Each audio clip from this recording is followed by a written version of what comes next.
You all right there, champ? I'm fine. Thank you for asking. It was very kind of you. I'm trying to be more kind. That's a good thing. It's a good thing. I agree. Kindness is something that's lacking in this world. I'm going to help bring it back. You're like Justin Timberlake. No, him. And once again, back to the hatred. It's a learning experience. Justin Timberlake brought sexy back. I'm bringing kindness back. That's why I said you're like him. But I'm nothing like him. Well, you're bringing things back. I'm like any person that bought something from China. You're right. Oh, God. Dude, you're just full of... I have been gassy for 3 days. Right on, man. Gassy's not bad. I had scentless farts yesterday. Wow. It's impressive. And they were like good voluminous farts, too.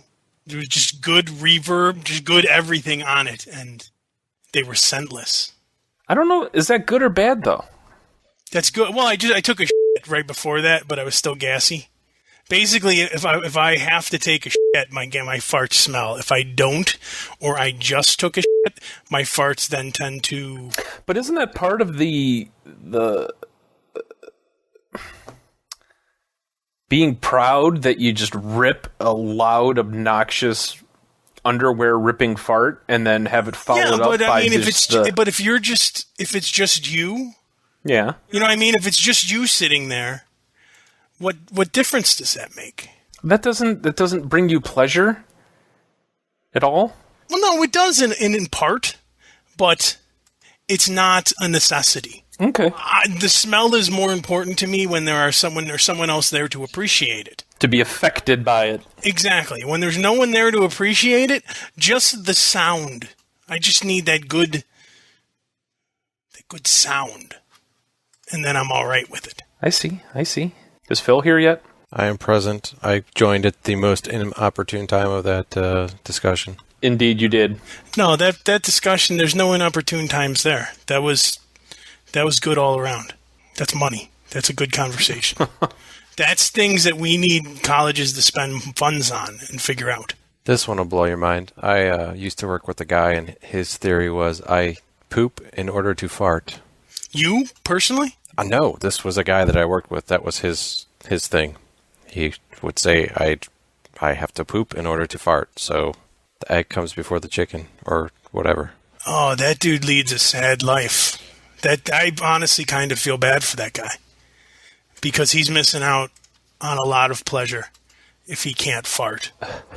That's serious, man. Because honestly, think about it. When you're sitting there on the couch and you're watching a movie, you're doing something, and there's just that, like, you're gassy and you have that, like, build up in your gut, and then you just let that reverberating, your ass cheeks are flapping, bellowing horn of a fart out, and then you feel all hollow inside and you feel good. That guy never experiences that. That's sad. Maybe I should help bring farts back instead of kindness. Definitely get more pleasure from a fart than kindness, I'll tell you that much. Anyway, let's get underway with the show, which of course is Video Game Show episode number 237. And joining us on this fine evening is Keith. Hello. Ivan. hello. Phil. Howdy. And myself, Chad. Hi. Okay. Oh, that's nice how you say hi. Chad, when did you do a Wendy's commercial? Because the new Wendy's commercial has you in it. It does? Mm-hmm. There's a dude in the Wendy's commercial that looks exactly like you. Really? Mm-hmm. Oh. It's the, if you happen to catch it, it's the commercial for their fish sandwich. And there's a bunch of Russian guys on a boat, and they catch some unknown fish, and the guy's like, "What is that?" And you go, "A fish?" And the other guy goes, "Okay." And the whole point of the commercial is that other fast food places' fish sandwiches are made up of unknown fish parts, and theirs is made of... I do not look like that. I found the commercial. You look like the second guy. You do. Wait. I haven't seen this commercial, but I am intrigued. I'm going to Google Wendy's commercial There, I got it. Here, where's the window? with Chad There's the window. and Fish. Is that the one, Ivan? Hold on. I don't know which one of those was supposed to look like him. That's not the full commercial. That's not the full commercial. Okay. There's a fuller commercial? Yeah. Oh, no, that's the one. The guy on the far right. It's not me. My hair is not that long anymore. You look better with the shorter hair. Thank you. Yeah, when the four guys are looking down at the camera. Upper right corner. Yeah, the northeast corner. Well, I will, review it later when I find the full commercial, but I know who you mean. That's fine. Anyways. Yeah, anyways. Go on to more important things besides me. Nothing's more important than you, Chad. There's many things more important than me, so go on to one of them right now. I simply can't continue if we're going on to something more important than Chad. So, Ivan, what do you think? Is WoW slowly starting to die? No. How many tens of millions does it have playing? Still only one. All right, that's not dead then. 1 tens of millions is... I think there's still 11 or so million people. I gotcha. I just seem to not see as many people from our guild on anymore. Yeah. Well, then I think the more appropriate thing would be is World of Warcraft dying within our guild. I just think the expansion's been out for 4 months now or so, and people have done pretty much everything there is to do. And just like always, they'll be back when there's new content released. You're still rocking that on a regular basis, aren't you? Yeah, I don't play as much as I have in the past. Like, I used to play just about every night. I'd find something to do. Now I log on for raids and stuff, but I've been playing League of Legends recently. Why are you laughing at me? Because I know you said raids, but in my head you said rape, and that made it very funny. Jesus. I log on for rapes, And you asked. I just was content with giggling to myself about it. The League of Legends we've all been playing. Everyone's been rocking that of late. Yeah. Yes, we all have. It sucked everyone in. I found that I suck at playing every single champion character except Fiddlesticks. Fiddlesticks, he does.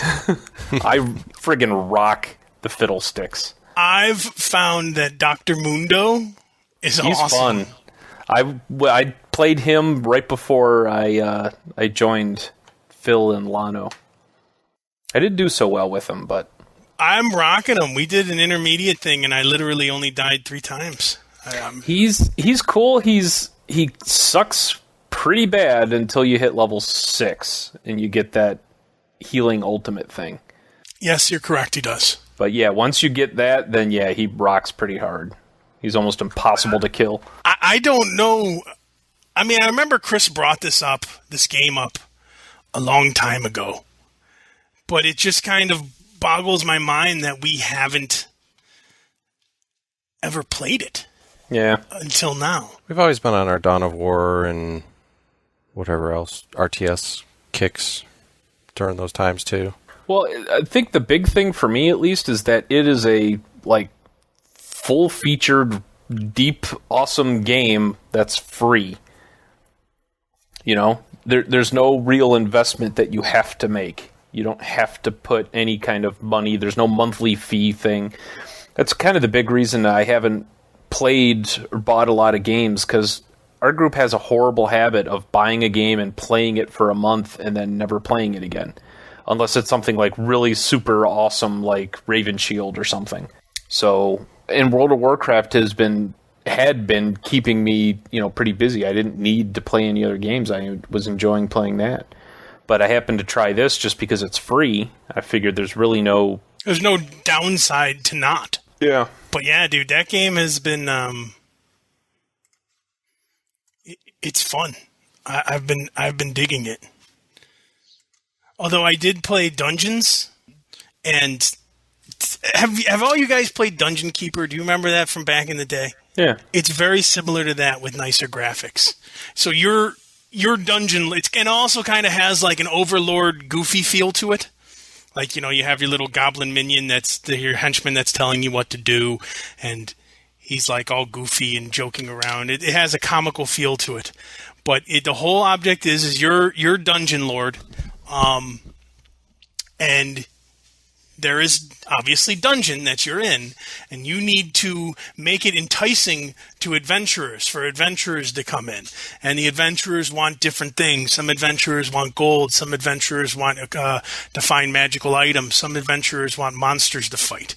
And what you basically do is you start at your little heart of your dungeon, and you have a little sphere of influence. And you need to go around and convert pentagrams to increase your sphere of influence. And then you can also, as you once the heroes come into your dungeon and get what they want, they build up their soul meter. And once their soul meter's full, they're happy and they're going to leave the dungeon. That's when you go kill them. And then you throw them into a dungeon within your dungeon to suck out the remaining soul essence from them. And as you build up soul essence, you can build extra pentagrams to summon more monsters. So the whole thing is it's really like a sim dungeon kind of a game. So you want to, expand your influence, entice adventurers in, kill them, capture them to build bigger and better things to entice bigger and better adventurers into your dungeons. But it differs from Dungeon Keeper in a couple ways, because you actually run around and do a lot of the fighting. I've only played it for a couple of hours, so I haven't really gotten any good monsters. All my monsters really are just kind of there to slow the thing down until I can get there and kill them. But, you summon your little goblins who will pick up treasure and refill treasure chests once adventurers steal it. You can have them tunnel to different areas and make new rooms. If you kill a hero, the little goblin, if he's not doing anything, will run over and pick up the hero and throw him into a dungeon. But it's the whole point is to build your dungeon, and then you have your little map building pieces. Like, I'm going to put a little crystal ball over here, and I'm going to put a little chest over here, so you can kind of customize your dungeon a little bit as you go further into it.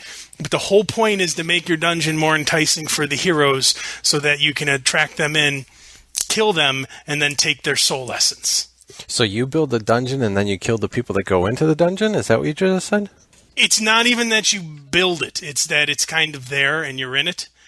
Okay. You just kind of set up shop in it.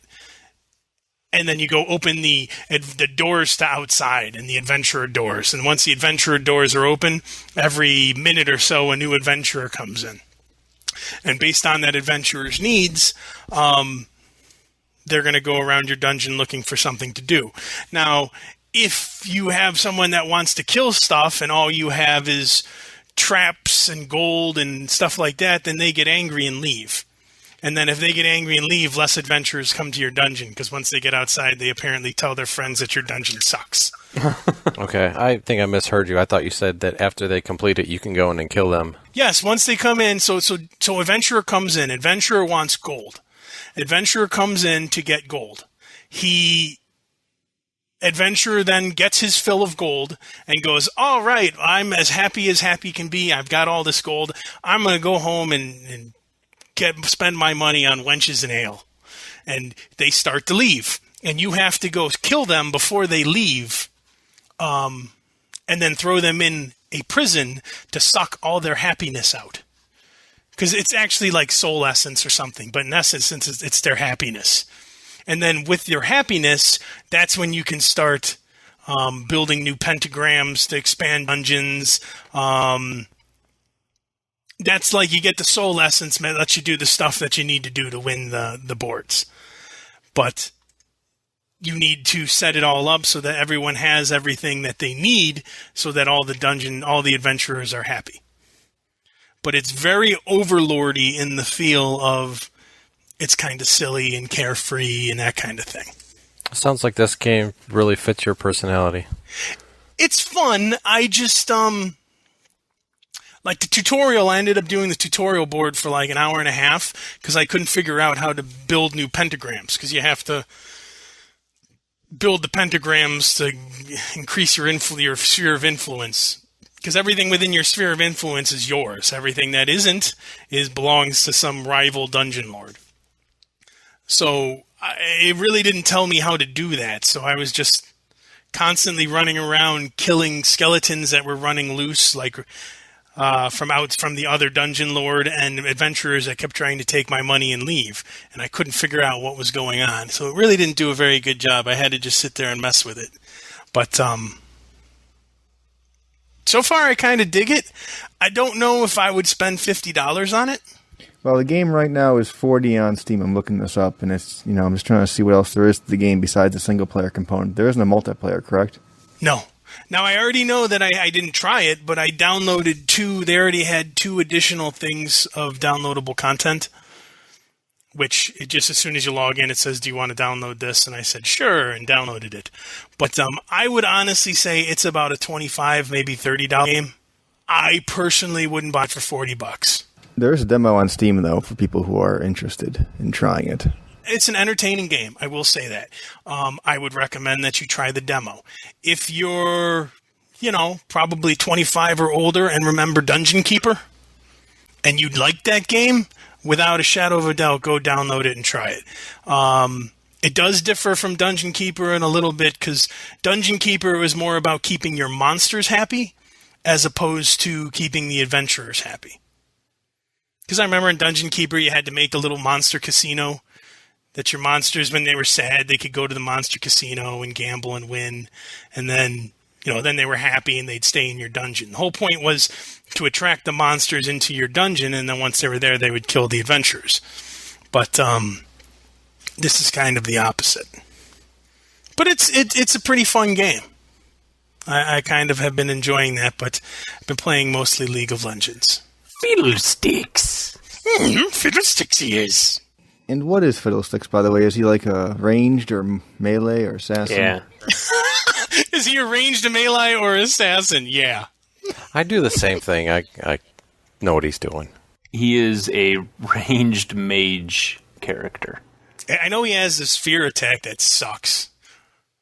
Because fear just makes you run in a random direction. And terrify. Running in a random direction in that game is bad. Because as soon as you start to run in any direction other than away from the enemies, you're just dead, pretty much. Yeah, especially if it makes you run towards, like, a turret. Because turrets will end you.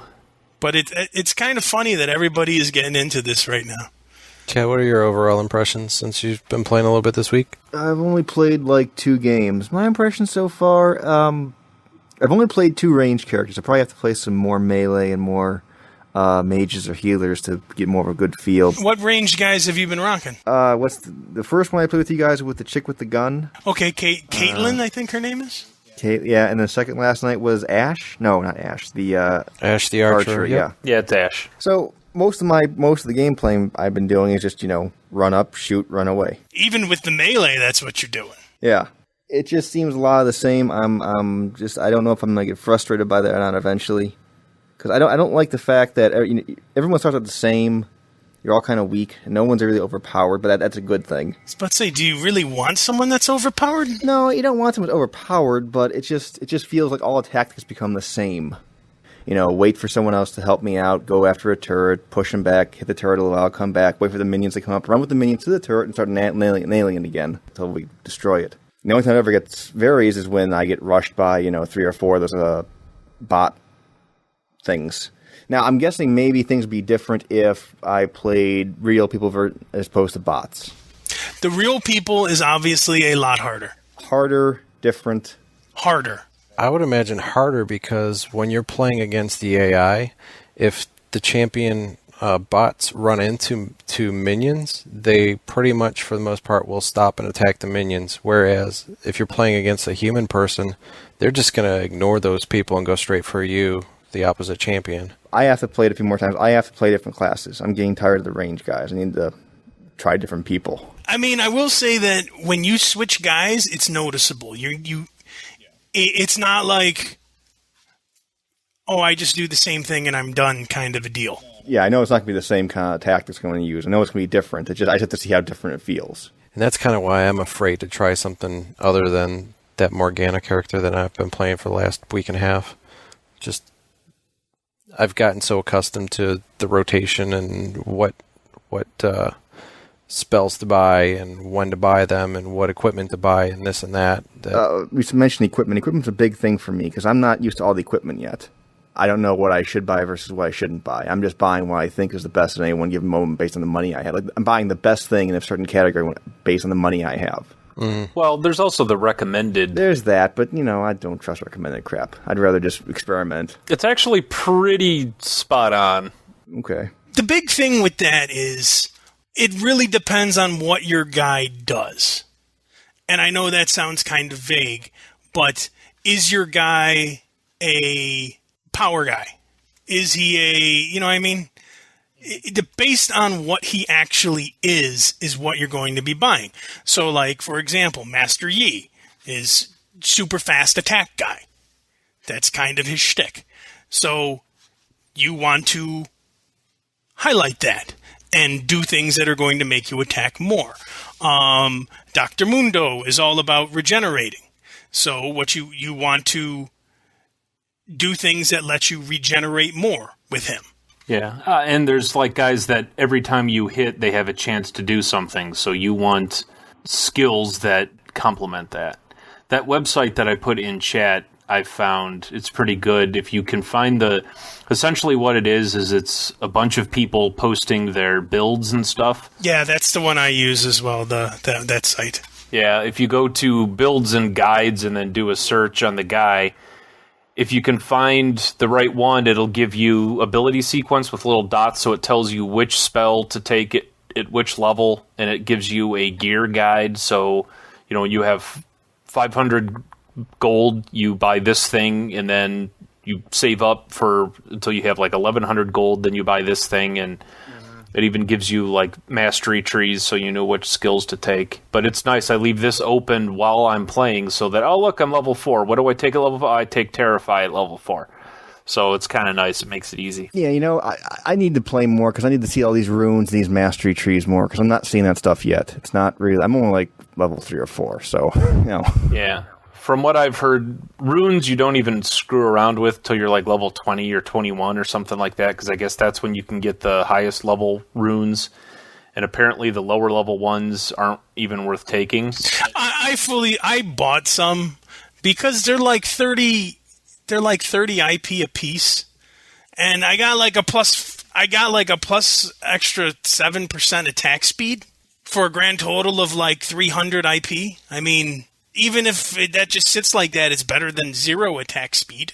That's true, but a lot of them are like a fraction of a percentage, which is kind of, maybe I'll just wait. But, I mean, here's my thing is, I have a handful of guys that I'm liking and learning.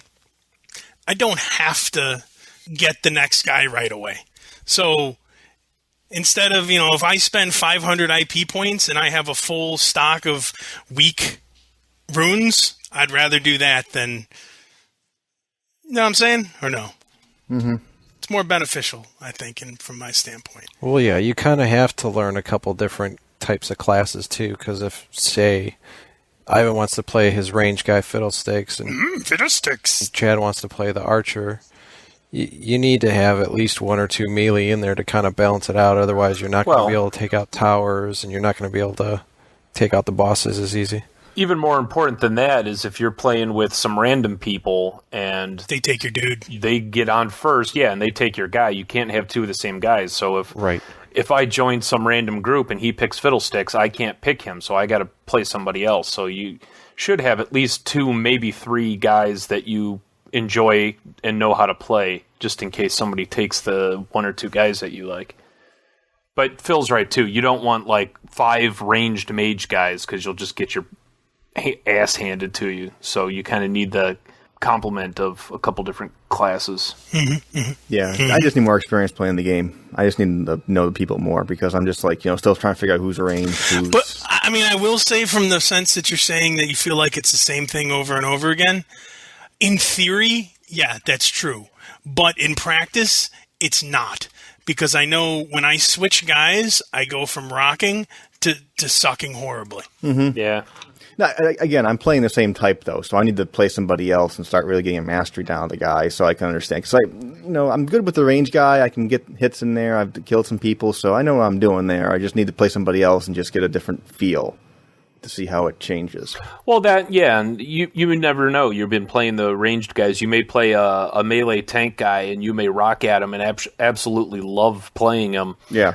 And that could be the thing that changes it. I know I tried a couple different guys, and then I played Fiddlesticks, and he just kind of clicked with me because his abilities aren't too overly complicated. They don't have a huge wall of text for things that they do. He's got one fear, one life drain, and one thing that just bounces back and forth between guys. And then his fourth spell, which they call the ultimate, his ultimate spell is he just turns into a storm of crows and just does insane amounts of damage. So, his abilities are pretty simplistic in what they do. There's no overly complicated thing that you have to do. Like Dr. Mundo was kind of complicated because he doesn't have any kind of energy bar. He doesn't use mana or anything. Every one of his abilities it takes away his health. And his whole thing is he's got an ability that the less health he has, the more damage he does, and he's got another ability that it takes away a bunch of his health, but makes his movement speed and his health regeneration drastically go up. So, it's a little more complicated because you can't just run in and start punching things, because you're gonna. He has another ability that costs like 20 health per second or tick or something like that. Oh, that works. That's an awesome skill, though. And it's good, but I kept turning it on thinking, because it's a toggle ability, I'll just turn it on and it'll be awesome. And then I kept dying very quickly, and it never even occurred to me to read the stupid text to find out that it costs health to keep the thing running the whole time. So I'd turn it on, like when I'd come from town up to one of where the fights are, I would turn it on, and by the time I got there, 2 hits and I'm dead, and I wondered why I kept dying. So, yeah, you just got to find the one guy that, you really enjoy playing, and then at least 1 or 2 other guys that you don't mind playing. And then, I love playing the Fiddlesticks guy. He's so much fun, and I kick ass with him, and that's kind of the point. I will say it's also cool with the new, along that same veins of finding the guy that... Because since we're all new to the game, when you play against a new dude, and he does this crazy combo and just annihilates you in a half a second, it's kind of cool to be like, oh, wow, that guy seems neat. I'm going to have to look into him to see what his stuff is. Exactly, yeah, I've done that before. That's a good point. That Cho'Gath guy, he's kind of cool. He eats people or something, and he gets bigger as he does that. So there's this little kind of guy running around, and he's one of the bots, and I'm watching him. And by the end of the game, this thing is gigantic and doing insane amounts of damage. And I thought, that guy seems pretty freaking cool. I'm gonna have to look into him and see if I want to play him. He is fun. I haven't played him yet. I have him. Maybe I don't have him. I think I read his abilities, and his abilities seemed kind of convoluted. And the thing that makes him grow bigger, actually, I die a lot because I suck. The thing that makes him bigger, you actually lose. It stacks to a certain number, and you can lose up to 3 of those stacks every time you die. He was actually, what was it, a week or 2 ago? He was the free guy? Yeah, he was a free guy recently. His whole shtick is when he eats you, he gets bigger, and then he has a knock-up attack and shoots things. So it's all about just eating things and getting bigger with that guy, is what it all boils down to with him. Because then you get a bonus, you get some insane amount of extra health once you start getting bigger. But anyway, it's fun finding new guys, but I think we've... Yeah, I think we're hammering League of Legends a bit too much this... Well... Yeah, but that's what we're playing. What we do with everything. We start playing a game, and that's all we talk about for 2 weeks, 3 weeks. I'm looking over the list of guys here, and there are some guys I want to try out. From what I've read, the best way, and it takes some time, but the very best way to do it is to play all of the guys that are free to play. Mm-hmm. So try them all out, find one you like, and if you really, really, really like one, you can save up some points and buy them. what I did was I bought one of those bundle things where you get like, I don't know, 15 or 20 different champions. And I kind of regret doing it because I did that and I really don't like a lot of the guys in there. So I think it's actually kind of beneficial to play all the free guys and see which ones you like. And then if you really like them, save up points and buy them so that you only have a couple of guys. Because, I mean, it's nice to have like 20 guys to pick from, but it's really no point in having 20 guys when 19 of them you don't even play. So that's the way to do it, is play the guys that are free to play. Sounds good. Anyone play anything else or no? No, not really. I have not. Nope. Okay, then. Well, alrighty then. I think that's an episode. Stick a fork in it. Yep. We don't have any final words on episode 237. By the way, Keith, Butler and UConn made it to the finals for tomorrow night. Yeah, I saw that Butler did, they're like a tiny school, aren't they? Yeah, they're similar to like a Cleveland State small school. And actually, they made it to the finals last year and lost to Duke. So this is their second time back in 2 years. So That's pretty impressive. Good for them. Yeah, good for them. Go team.